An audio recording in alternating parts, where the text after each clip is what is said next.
د لویو بوکن کې څښتن تعالی په سپیڅلې نامه السلام علیکم ستړي مشي درنو لیدونکو هله د ټول بروغ جوړ د صحت او عافیت جامع به مو پر تنوي د باختر خبري اژانس د ځنګړو مرکو په لړۍ کې نن د افغانستان اسلامي امارت د اطلاعات او فرهنګ وزارت اړوند د عامه کتابتون لرئیس صاحب ښاغلي عبید الله حنیف سره ځنګړي مرکه لرو په دې اړه د نورو معلوماتو لپاره لمو سره پات شي رئیس محترم ډیر مننه چې موږ ته وخت راکړ د ډیرو مصرفیتونو سره کد اولی پوښتنې په توګه راتوایست عامه کتابتون د پیژندنې په اړه که په لنډو کې راته ووایاست چې دلته کوم ډول کتابونه ساتل کیږي. بسم الله الرحمن الرحیم.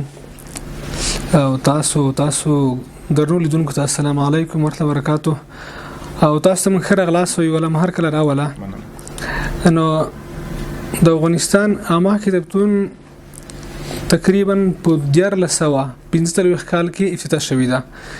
چې تر دې د مخه په افغانستان کې دوه مختلف لوی کتابتونونه وجود درلودي چې د معرفت وزارت لخوا مخته بیول کېدلو او بل د فرهنګ وزارت لخوا مخته چارې بیول کېدلې.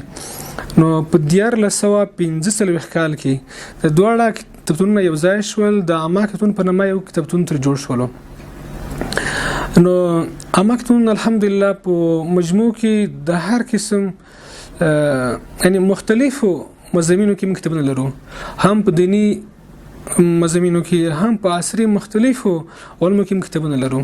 دغه کتابخانه عموما کوم ډول فعالیتونه تر سره کوي؟ دغه د افغانستان عامه کتابتون چې د عامه کتابخانه چې ده عموما د کوم فعالیتونو په مخه باندې ایجاد شوی د کوم ډول فعالیتونه تر سره کوي په افغانستان کې؟ د عامه کتابتون هدف دا وي چې ملت ته علمي او فرهنګي خدمات وړاندې کړي، د ملت د وګړو د معلوماتو او د سواد سطح لوړ شي او د لپاره مختلف برنامج په کار واچوي. کله چې اسلامي امارت راغلی دی د هغه نه تر اوسه پورې په دې برخه کوم لاسته راوړنې لري؟ کوم کار چې تاسو کړی دی دغه د تقریبا 18 یا 19 میاشتو په موده کې په دې اړه لنډ راته ووایاست رئیس. الحمدلله یعنی موږ په دغه موده کې زه تقریبا مخکې څو مرګرو کار کړی و، دلته زه 2 کسان وروسته راغلی یم. نو دلته چې کوم کار کړی دی کېدای شي په 15 کلو کې مخکې چا نه وي کړی. او مهمه خبره ده چې د تیر د نټو د امریکا یرغل په وخت کې او دلته کومه هیڅ خاص توجه نه ده شوي، خطه بالکل توجه نه ده شوي. دغه تمیر یعنی ډیر پخوانی تمیر د کتابخانې افتتاح مخکې دلته د خرجان لپاره ځینې د هوټل په خاص کار اخیستل کېدو. نو دا د کتابتون لپاره هیڅ مناسب ځای نه دی.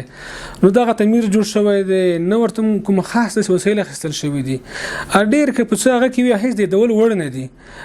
نو غالبا غربیان غوښتل چې زمونږ اسلامي او افغاني فرهنګ د منځ یوسي، نو دوی نه غوښتل چې دلته کوم کار وکړي. نو الحمدلله زمونږ چې دلته راغلي یو، موږ د ټول افغانستان کې موږ تقریبا 95 عامه کتابتونونه لرو. نو دې تقریبا موږ تر 1000 زیات کتابونه لګلې دي او د مرکز کارمندان لپاره موږ تقریبا د 2 مشکم زیات وخت په موده کې موږ سیمینارونه او اموزشي کورسونه به دایر کړی دي. او همدغه ډول چې دلته کوم مثلا د کتابداري کوم څنګه چې وو سیستم وو، کوشش وکړي چې دغه بیرته ژوندۍ کو. مثال یعنی 15 کال په موده کې د کتابونو چاپ قید او د چا څنګه راغلي او څنګه تللی دا ټول ګډوډ دا ډېر ته منظم کړم کار وکړي. او تقریبا د مختلفو علمي او فرهنګي نهادونو سره داخلي خرج موږ اړیکې نیولې دي. د علومو اکاډمۍ سره، معارف وزارت سره، کابل پوهنتون سره، لوړ زده کړو وزارت سره، نور خارجي مؤسسات سره موږ اړیکې نیولې دي. او همدارنګه الحمدلله د بعضو نهادونو په همکارۍ باندې او د بعضو مرګرو په همکارۍ باندې او یعنی د جلبات لات فرهنګ ریاست تعمیر په داخل کې چې د جلبات د ننګرهار د تات فرهنګ رئیس په همکارۍ ماشاءالله قدر وکي. نو البته یو کتابتون د اطفال لپاره جوړیدونکو تقریبا ډېر چارې خلاص شوی هم دي او نور موږ سیمینارونه په کار اچولي. خو موږ غوښتنه د اطلاعات فرهنګ وزارت نه خاص ډول او د رئیس وزرا دفتر نه د ریمور نه چې موږ سپورټ کړي، ځکه افغانستان کې شل کاله ډیره فکری سخته جګړه تیر شوې ده. اگر که نظامی جنگ ختم شوی خو دلته سیاسي، اقتصادي او فکری جګړه دغه سم روانه ده. نو په کار ده چې د عامه کتابتونو ریاست او معارف وزارت، لات فرهنګ وزارت، لوړ وزارت په دې برخه کې تر خپل توان زیات کار وکړي نو زموږ هیله دا ده چې د اطلاعات فرهنګ وزارت او رئیس وزرا دفتر د موږ سپورټ کې چې موږ وکولای شو چې ملت خدمات وړاندې کوو. ډیره مننه رئیس صاحب. د فکری جګړې د اغیزو د مخنیوي په برخه کې دا څومره مفید یا ګټور تمامېدلی شي؟ عموما کې خدای اطلاعات فرهنګ وزارت مربوط یو اطلاعات فرهنګ وزارت د دوی د وظیفه ده چې د لپاره به منظم پروګرامونه او خي برنامه ولري او په دې باندې کار وکړي. نو ما کتابتون چې فرهنګي او علمي نهاد د اطلاعات فرهنګ وزارت مربوط دی نو په دې کې ډېر مهم رول لوبولی شي. نو موږ دا غوښتنه ده چې موږ وزارت سپورټ کړي. د بودیجې په اړه که راته ووایئ ستاسو د جای ستونزه ده او همداراز امکاناتو ته اړتیا لرو چې مثلا موږ سپورټ کړي. تر اوسه پورې د اسلامي امارت له راتګ نه تر اوسه پورې څومره بودیجه تاسو ته ځانګړې شوې ده د عامه کتابتون برخې ته؟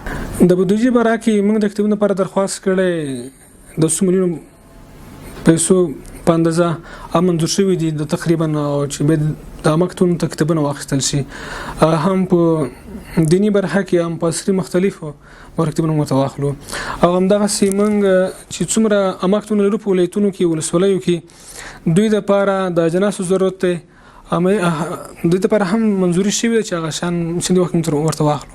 په د وروستیو کې د عامه کتابتون لپاره د ډیجیټل یا د نوي سیستم ته اړولو لپاره خبرې روانې دي یا داسې اوازې دي، په دې اړه که راته ووایاست؟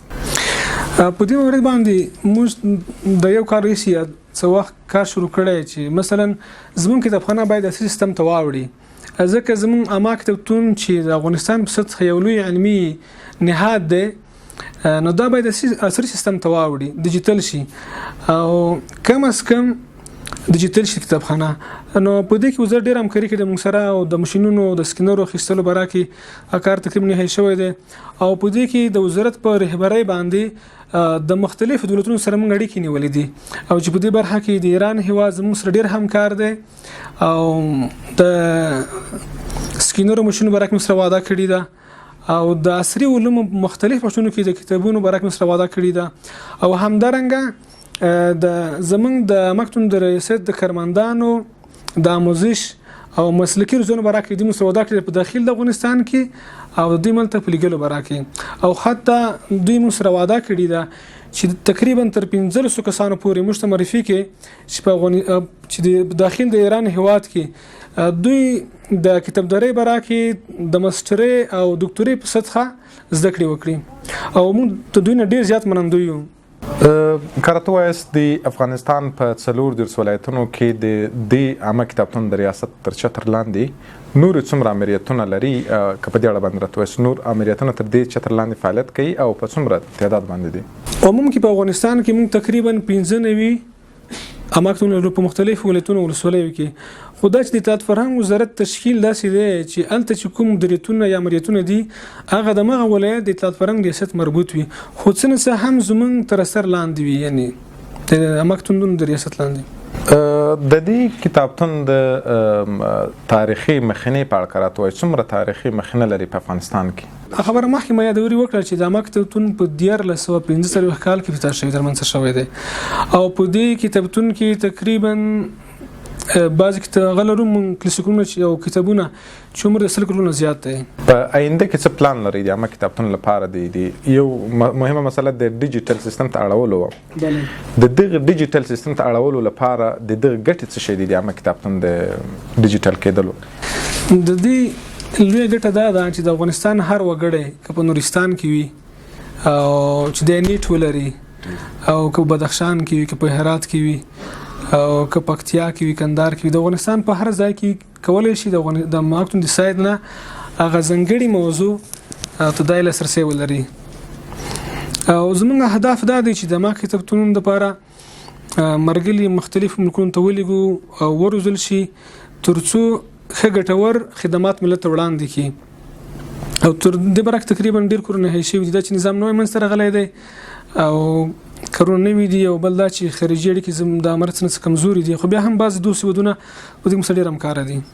یو مهمه پوښتنه چې ماته ذهن ته راغله د عامه کتابتون په داخل کې د عامه کتابتون کې تر دې مهاله پورې څومره تاریخي سابقه لرونکي کتابونه تاسو لري په عامه کتابتون کې؟ مثلا څومره کلونه سابقه قدامت لري، څومره کلونه باندې تیر شوي؟ یو کتاب چې تاسو لري په عامه کتابتون کې دا څومره سابقه لري؟ زموږ سره بعض مجلات کیسګونه موجود دي چې هیواد دی، انیس دی، مختلف ورځپاڼې پخوانۍ دي، دا موږ سره موجود دي تقریبا تر 100 کلونه زیات دی. بعض کتابونه را سره دي خو بعض کتابونه مشخص ډول معلوم نه دي چې څومره غلري قدامت لري. بعض کتابونه چې غورځول شوي یا داسې یو ځای ته داسې اچول شوي، ما چې کله موږ پلټنه وکړله تقریبا 200 کلونه قدامت لري، در 200 کلونو قدامت لري. او په عموم کې رئیس کوم ډول کتابونو ته تاسو اولویت ورکوئ د عامه کتابتون په ساتلو کې؟ یا د عامه کتابتون کې مثلا وساتل سي د وروسته نسلونو لپاره د مطالعې لپاره یو څه وي، کومو کتابونو ته تاسو اولویت ورکوئ؟ دغه عامه کتابتون دی د عامه پوهاوی لپاره، نو موږ ته هر ډول کتاب مهم دی تر څو د ملت د اسلامي فرهنګي سره په ټکر کې نه وي. موږ ته اکاډمي علوم کوم کتابونه مو سره دي او کپاسري علوم کې وي. رئیس صاحب هیوادوالو ته پیغام څه دی؟ زموږ پیغام د هیوادوالو ته خاص ځوانانو ته، افغانستان زموږ تاسو کور دی او هیڅ هیواد بل چا د پرنده جوړ کړي. هر څومره ملکونه چې موږ وینو چې ترقی کړي دا او مخ ته تللي دغه خپل هغه ملتونه جوړ کړي دي. نو دا چې افغانستان کې 45 کاله جنگ او مختلف حالاتو سره او داخلي جنگونه وو، افغانستان ډیر وځپل شو. الحمدلله افغانستان کې سرسري یو خپلواک مستقل نظام دی. نو کله چې امارات منفي نقطې لري د کې هیڅ شک نشته، خو امارات ډیر مثبت نقطې لري. مهم شی زموږ د لپاره استقلال او استقرار دی. نو ځوان مختنه دا چې دا زمون وایي چې هغه پتوري او کلم ګټل شوی هیواد، پتوري او ټوپک ګټل شوی هیواد بیا په کلم کتاب ساتل کیږي. نو موږ وختونه د ځوان دغه د چې به څنګه صبر وکړو د حالت سره، او خارجان افغانستان لپاره خیر نه غواړي او کوم خپل تاریخ ته مطالعه کو دوی لپاره د دې لپاره افغانستان ډیر دردیدل دي. نو وختونه مو دا چې کتاب ته توجه کوي، خپل تعلیم ته، مطالعه ته، او خاصا زمون د باز غنه غوښتنه ده د لوی مراکزو څخه او د مطبوعاتي سرچینو څخه چې ملي تلویزیون د نور تلویزیونونه دي چې علمي برخو ته خاصه ځانګړي غور کی وخت ورکی او د مطالعې ترویج حدود براکې دي لپاره خاصه توجه وکي او ته وخت ورکی. ډیره مننه رئیس صاحب، له وخت راکولو مو نړۍ مننه. بیا هم ان شاء الله خدا آباد اوسئ.